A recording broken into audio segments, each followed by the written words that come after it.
E aí, pessoal? Tudo pronto para a gente mergulhar em mais um Deep Dive. Para lá.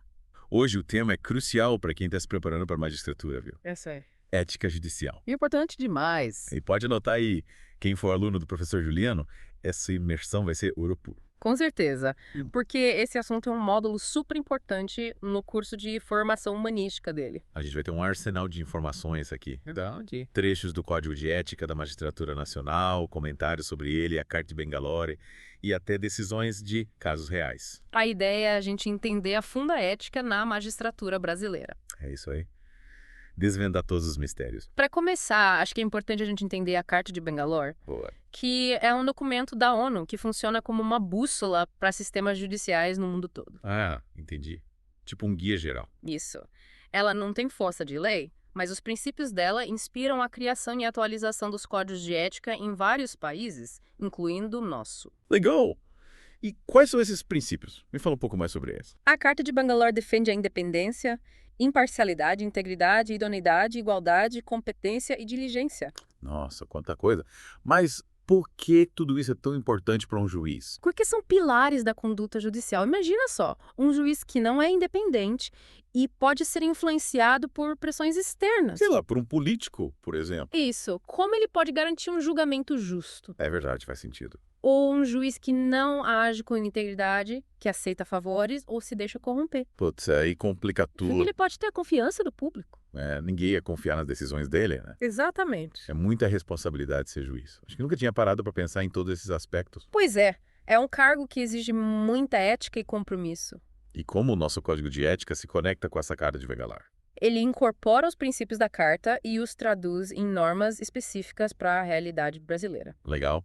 Tipo uma versão brasileira da carta. Isso. Ele é dividido em capítulos que abordam vários aspectos da conduta judicial, Entendi. E quais são esses aspectos? desde a independência e imparcialidade até a diligência, a cortesia e o sigilo profissional. Nossa, é bem completo então. Sim, bastante. E me fala um pouco sobre a independência e imparcialidade. Me parece que um juiz não pode ser imparcial se não for independente, né? Exatamente. Imagina um juiz que está sendo pressionado para dar uma decisão favorável, seja por um político ou um grupo econômico. Sem independência, ele fica vulnerável a essas influências. Totalmente. E aí a imparcialidade vai por água abaixo. Por isso, o código de ética é bem rígido nesse ponto, E como ele garante essa independência na prática? proibindo qualquer tipo de interferência no trabalho do juiz, garantindo que as decisões dele sejam tomadas com base na lei e na consciência, sem medo de retaliação. Que bom. Mas me dá uns exemplos de como isso funciona no dia a dia. Claro, o artigo 4 do uso, por exemplo, proíbe os juízes de interferirem no trabalho um do outro. Ah, entendi. Tipo, um juiz não pode se meter no processo de outro, né? Exatamente. Imagina a confusão se isso fosse permitido. Seria uma bagunça total. Cada um cuidando do seu, então. Isso. E para garantir a imparcialidade, o código tem várias regras. Interessante. Que tipo de regras? Por exemplo, o artigo 7.2 proíbe o juiz de participar de atividades político-partidárias. Ah, tá. Porque se ele faz campanha para um candidato. Como ele vai julgar um processo que envolve esse político ou o partido dele depois? A imparcialidade já era. Exatamente. E na vida pessoal. O juiz também precisa seguir essas regras. Com certeza. Tanto a Carta de Bangalore quanto o Código de Ética deixam claro que a conduta do juiz fora dos tribunais também impacta na confiança do público. Faz sentido. Afinal, ninguém vai confiar em um juiz que na vida pessoal age de forma desonesta ou corrupta. É isso aí. A reputação do juiz é muito importante, E a segurança financeira dele também, né? sem dúvida. A independência financeira é um pilar da independência judicial. Se o juiz está preocupado com a situação financeira, fica mais vulnerável a influências externas. Verdade? Quem tem telha de vidro não atira pedra do vizinho, né? Exatamente. E me fala um pouco sobre a integridade e a propriedade, que também são importantes para a ética judicial. São como um escudo que protege o juiz de situações que possam gerar dúvidas sobre a conduta dele. Tipo, me dá uns exemplos práticos. O Código de Ética, nos artigos 15 a 19, é bem específico sobre presentes e benefícios. Ah, entendi. Tipo, um advogado que quer agradar o juiz e manda um presente caro. Isso.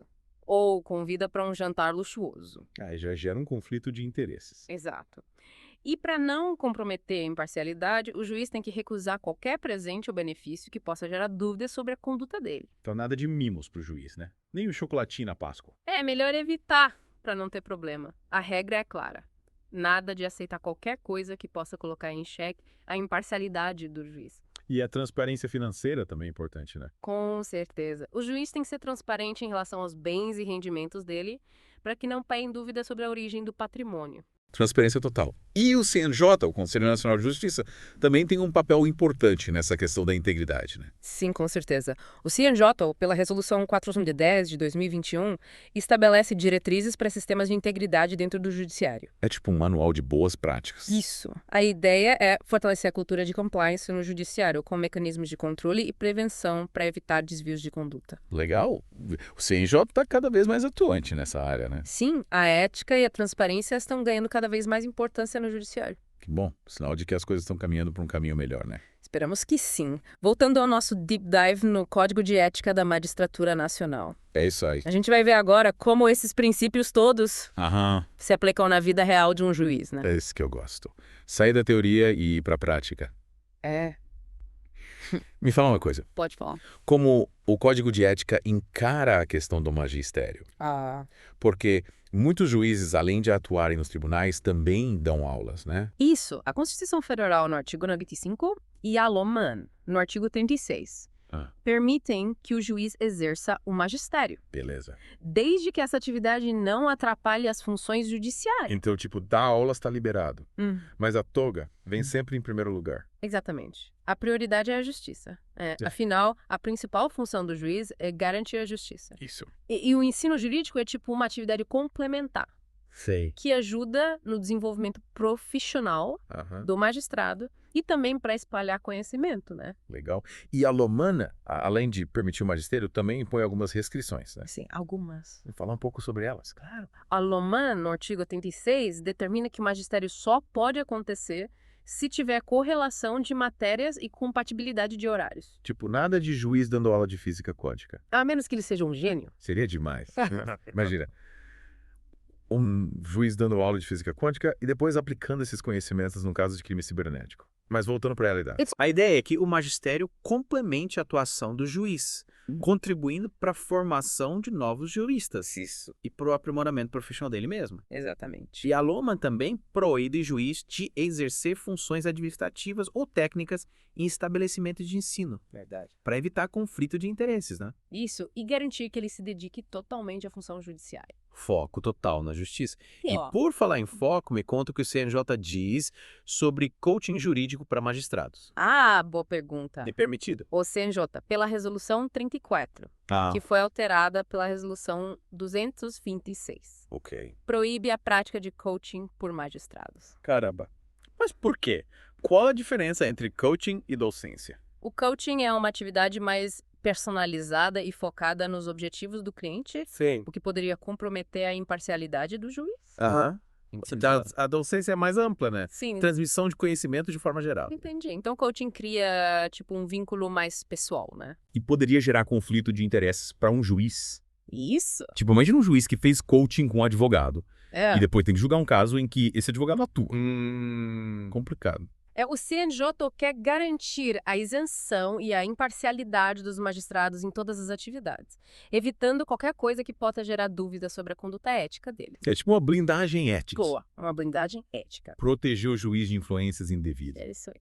E falando em juiz, o que o Código de Ética diz sobre a participação deles em tribunais desportivos? É. Tipo, eles podem ser juízes em partidas de futebol. De jeito nenhum. A resolução CNJ no 10 de 2005 proíbe membros do Poder Judiciário de exercerem funções em tribunais de justiça desportiva. Ah, que pena. Eu ia adorar ver um juiz de direito apitando um jogo de futebol. Que é ser engraçado. Mas e entendo a preocupação do CNJ. Evitar conflito de interesses, né? Imagina um juiz que atua num tribunal desportivo Aham. e depois tem que julgar um caso com um atleta ou clube que ele já julgou numa partida. Ia gerar muita dúvida sobre a imparcialidade do juiz. Exatamente. Melhor prevenir do que remediar. É isso aí. É. E falando em prevenir, o que a Carta de Bangalore e o Código de Ética dizem sobre o tratamento das partes envolvidas no processo? Boa pergunta. Tipo, todo mundo merece ser tratado com respeito e dignidade, né? Claro. Independente de qualquer coisa. O princípio da igualdade é fundamental na ética judicial, tanto na Carta de Bangalore quanto no Código de Ética. Na frente da justiça, somos todos iguais. Isso mesmo. E o juiz precisa garantir que esse princípio seja seguido, né? Com certeza. E os comentários da Carta de Bangalore O que eles falam sobre isso? Eles reforçam a importância de evitar Ah, estereótipos e preconceitos certo. que possam influenciar a decisão do juiz. É tipo um lembrete para o juiz. Isso. Juiz, deixe seus preconceitos de lado e julgue com base na lei e nas provas. Faz sentido. Justiça cega para as diferenças, mas atenda ao direito e à verdade. Exatamente. Esses comentários da Carta de Bangalore são importantes, né? Sim, funcionam como um guia prático para o juiz, mostrando como aplicar os princípios da ética no dia a dia. Legal. Um ponto importante que eles mencionam é a questão do tratamento dos usuários da corte. Todos, advogados, partes, testemunhas, têm direito a serem tratados com dignidade Isso aí. e respeito. O ambiente de tribunal já é meio tenso, né? É, O juiz precisa conduzir o processo para minimizar o desconforto das pessoas. com certeza, a urbanidade e a cortesia são essenciais para humanizar a justiça Verdade. e garantir que todos se sintam respeitados dentro do tribunal. É isso aí. E por falar em direitos, o que você me diz sobre o monitoramento eletrônico? É um tema bem atual, né? Sim, bastante. Qual a orientação do CNJs para magistrados que precisam decidir sobre isso? Boa pergunta. Principalmente em casos de pessoas em situação de rua. É delicado, né? O CNJ publicou a resolução 412 de 2021, que traz diretrizes para a aplicação do monitoramento eletrônico, Legal. visando garantir a segurança jurídica e a efetividade da medida, Ok. sem desrespeitar os direitos dos envolvidos. Principalmente quem já está em situação de vulnerabilidade. Exatamente. E o que essa resolução diz sobre o monitoramento de pessoas em situação de rua? A resolução, no artigo 8-tu, determina que o monitoramento eletrônico deve ser aplicado com cuidado em pessoas em situação de rua, Entendi. priorizando outras medidas e considerando a situação delas. Então, o juiz precisa analisar cada caso com cuidado Sim, e ver se o monitoramento eletrônico é realmente necessário. exato. Nada de aplicar a medida de forma automática, né? Isso, o juiz precisa ter um olhar humano e sensível, buscando soluções justas e que respeitem a dignidade da pessoa. Que bom que o CNJ está atento a isso. A justiça tem que ser para todos, né? Com certeza. E para a gente entender melhor a responsabilidade dos magistrados. Ah. Vamos falar da lei de improbidade administrativa. Essa lei é de 1992 e ela combate a corrupção, punindo atos de improbidade Certo. praticados por agentes públicos, incluindo juízes. E aí, como a Lama se relaciona com essa lei? Boa pergunta. Juiz pode ser punido pelas duas. A Loman regula a conduta dos magistrados no exercício da função, enquanto a lei de improbidade abrange atos que prejudicam o erário ou violam os princípios da administração pública. E se um juiz comete um ato de improbidade, ele pode ser punido pelas duas leis. Caramba! Então a vitaliciedade não impede que o juiz seja responsabilizado. Não, a vitaliciedade é uma garantia para proteger o juiz de pressões, mas não é um salvo-conduto para a impunidade. Entender. Se ele cometer um ato ilícito, ele vai responder por isso, Certo. como qualquer cidadão. E como essas duas leis funcionam juntas? A Loman pune com sanções administrativas e a lei de improbidade com sanções civis e penais. Entendi. A aplicação das duas leis mostra a importância da ética e da probidade na atuação dos magistrados. Justiça tarda, mas não falha, né? Isso aí. Você pode dar uns exemplos de condutas que podem levar à punição? Claro, se um juiz recebe propina para dar uma decisão favorável, ele pode ser punido por corrupção passiva, que é crime, e por improbidade administrativa. Nossa, Aí ele pode perder o cargo, ser preso e ter que devolver o dinheiro. que pesado. Corrupção é um crime muito grave, né? Sim, a corrupção ataca o sistema judicial e destrói a confiança das pessoas na justiça. Verdade. E outro exemplo é usar recursos públicos para fins particulares. Tipo, reformar a casa com dinheiro público. Isso. O juiz tem que ser honesto e íntegro com o dinheiro público. E usar para benefício próprio é crime. Exatamente. Ele precisa ter consciência de que esse dinheiro não é dele, é da sociedade. É isso aí. E deve ser usado para o bem comum. Esses exemplos mostram que a ética judicial vai além da lei, né? E sim, Envolve princípios morais e uma conduta exemplar. exatamente. O juiz tem que ser um exemplo de ética, honestidade, tanto na vida profissional quanto na pessoal. É isso aí. E a lei de improbidade funciona como um complemento à Loman, né? Ela fortalece o sistema de controle e responsabilização dos magistrados. É tipo um cinto de segurança. E é uma boa analogia. Para garantir que os juízes ajam com ética e respeito ao dinheiro público. Exatamente. E tudo isso para garantir que a justiça seja exercida com ética, imparcialidade e eficiência. Isso aí. Para que todos tenham acesso a uma justiça justa, rápida e efetiva. Exatamente. E para a gente finalizar essa parte do nosso Deep Dive, deixa uma reflexão para você, ouvinte. Como a sociedade pode ajudar a fortalecer a ética judicial e o combate à corrupção? Boa pergunta. Afinal, a justiça é um valor que precisa ser cultivado por todos nós. É verdade. E aí, pessoal, prontos para a última parte do nosso Deep Dive no Código de Ética da Magistratura Nacional. Bora lá. Hoje o tema é polêmico, hein? É verdade. A gente vai discutir uns pontos que colocam a ética judicial à prova. Adoro. Me conta aí como o Código de Ética lida com a liberdade de expressão do juiz. É uma questão bem complexa que gera muito debate. Imagino. Por um lado, a gente tem o artigo 41 da LOMA, que garante a liberdade de expressão do magistrado, protegendo ele de punições pelas opiniões ou decisões. Então o juiz pode falar o que pensa. Mais ou menos. Tem um porém, né? A proteção só vale se não tiver impropriedade ou excesso de linguagem. Ou seja, ele tem que tomar cuidado com o que fala, né? Exatamente. Para não parecer que já tem uma opinião formada sobre um assunto. Isso. Ou que é tendencioso nas decisões. A liberdade de expressão do juiz tem limites, né? Com certeza. Ela não é absoluta e tem que ser usada com responsabilidade. Mas como encontrar esse equilíbrio? É um debate complicado sem uma resposta única. Imagino. Cada caso é único, né? Sim. O importante é o juiz ter em mente os princípios da ética judicial quando for se manifestar publicamente. Agir com prudência e responsabilidade. Isso é. E falando em responsabilidade, me explica a questão da suspeição. Ah, suspeição. O que acontece quando alguém duvida da imparcialidade do juiz? Aí entra o Código de Processo Civil, que prevê o instituto da suspeição. Interessante. Se tiver motivos para acreditar que o juiz não vai ser imparcial, ele pode ser afastado do caso. Faz sentido. É uma forma de garantir um julgamento justo, né? Exatamente. Protege as partes envolvidas e garante que o processo seja julgado por um juiz neutro. Mas me dá uns exemplos de situações que podem gerar suspeição. Claro! Yeah. Imagina que o juiz é amigo íntimo de uma das partes, ou tem interesse financeiro no resultado da causa. Ou já deu opinião pública sobre o caso, mostrando que tem um lado. Nesses casos é melhor ele se afastar, né? É para não ter dúvida sobre a imparcialidade dele. É tipo, a balança da justiça tem que ser equilibrada, né? Exatamente. A suspeição garante que a justiça seja feita sem favorecimentos. E qualquer um pode alegar a suspeição. Qualquer parte envolvida no processo pode. Legal. Desde que apresente provas que justifiquem o afastamento do juiz, claro. É um direito que garante a imparcialidade do julgamento. Com certeza. E o juiz, o que ele faz quando é acusado de suspeição? Ele analisa a alegação com cuidado para ver se tem fundamento. Se ele reconhecer a suspeição, se declara impedido de julgar o caso. Para garantir a lisura do processo, né? Isso mesmo. E para a gente finalizar nosso deep dive, vamos falar da responsabilidade do juiz com os prazos. Ah, os prazos. Justiça atrasada não é justiça, né? Verdade. O que o Código de Ética diz sobre isso? O artigo 20 determina que o juiz deve zelar pela celeridade processual, evitando qualquer tipo de atraso. Então, nada de juiz enrolado, né?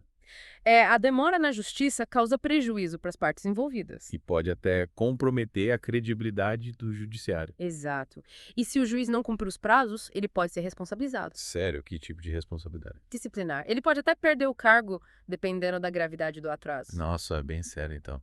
É para garantir que a justiça seja rápida e eficiente. E além da responsabilidade disciplinar, ele também pode ser responsabilizado civilmente, né? Sim. Se a demora causar prejuízo a uma das partes, o juiz pode ter que pagar indenização. Então a mensagem é clara.